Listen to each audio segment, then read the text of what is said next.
Yvan Blankov, bonjour. Vous êtes cardiologue et vous êtes également président de la Belgian Earth Rhythm Association.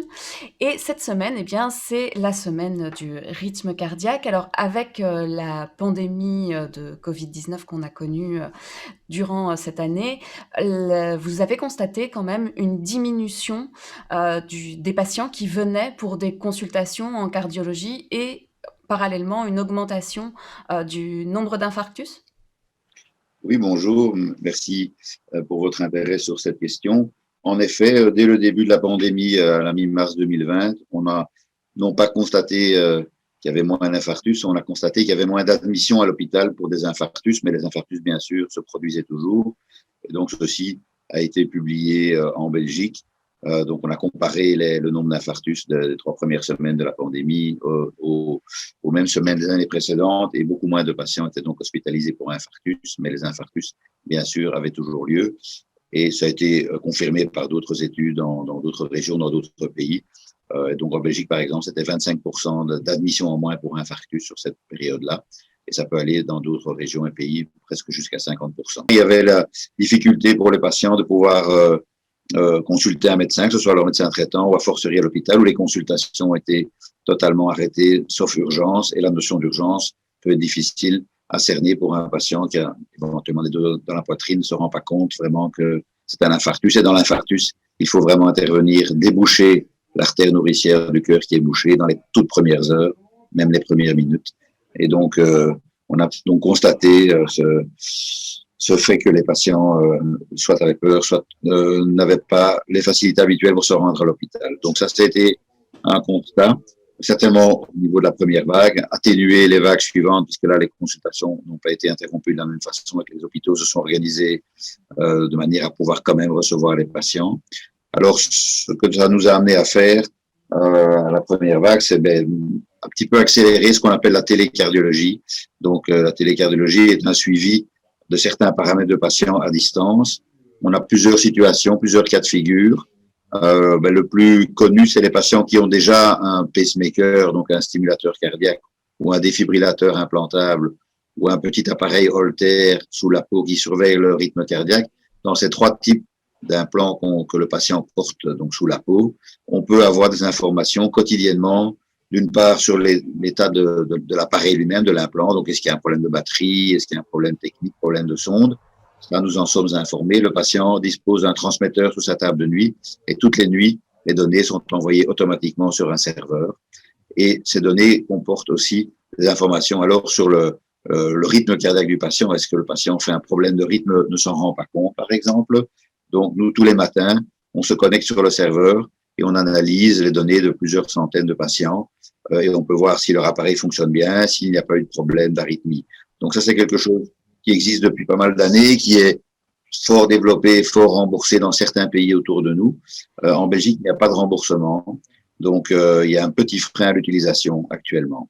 Là, vous parlez justement d'une télémédecine. On a vu dans d'autres domaines, pas forcément dans la cardiologie, mais aussi dans d'autres disciplines, la télémédecine, elle s'est beaucoup développée pendant la pandémie.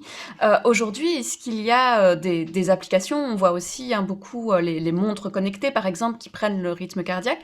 Pour vous, c'est quelque chose qu'il faut développer et qui peut vraiment devenir un matériel médical reconnu?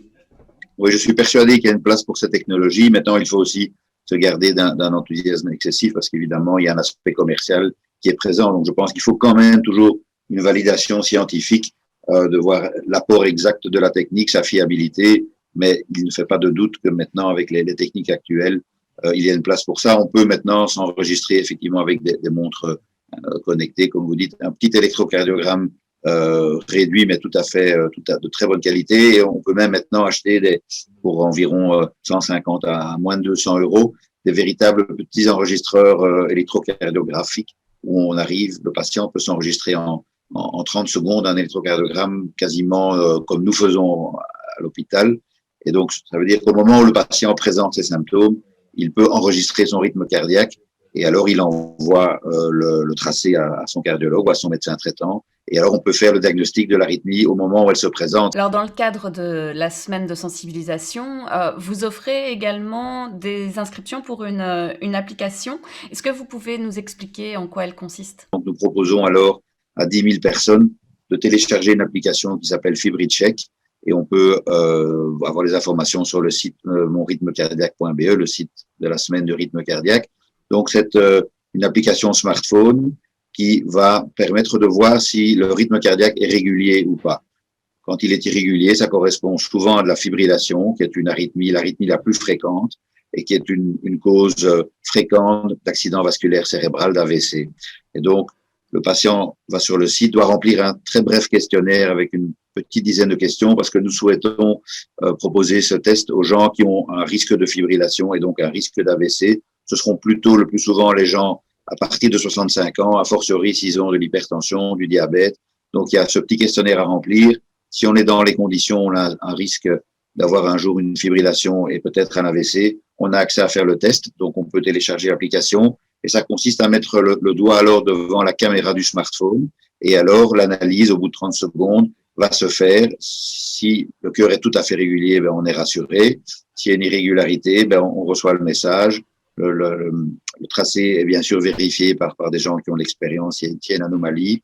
Et alors, la personne est informée de peut-être vérifier avec son médecin traitant d'abord s'il a lieu d'aller plus loin. Alors évidemment, malgré toutes ces nouvelles technologies, tous les problèmes ne peuvent pas être résolus et un arrêt cardiaque peut toujours arriver. On sait qu'il faut agir assez rapidement puisque les chances de survie diminuent de minute en minute. Au niveau des premiers secours, est-ce que la pandémie, ça change quelque chose dans ce qu'il faut faire? Oui, certainement. Les recommandations adaptées à la période Covid viennent d'être mises à jour il y a un bon mois.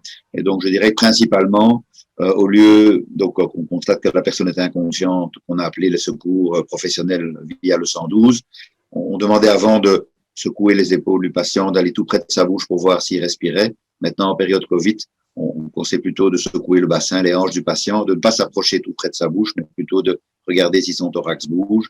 Et alors, soi-même, bien sûr, de porter un masque comme premier secouriste, et également de mettre un linge sur le visage, la bouche du patient au moment où on commence à pratiquer le massage cardiaque. Ça permet d'éviter des petites projections. Donc, je dirais que les principales différences, c'est ça, ne pas s'approcher de la bouche du patient, et alors ouvrir le visage d'un linge.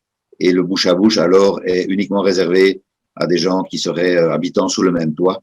Sinon, on déconseille le bouche à bouche, simplement le massage cardiaque jusqu'à ce que la défibrillation arrive. Et évidemment, plus il y aura de personnes qui seront formées aux gestes de premier secours, et bien plus on sauvera des vies. Yvan Blockhoff, je rappelle que vous êtes cardiologue et merci pour cet entretien.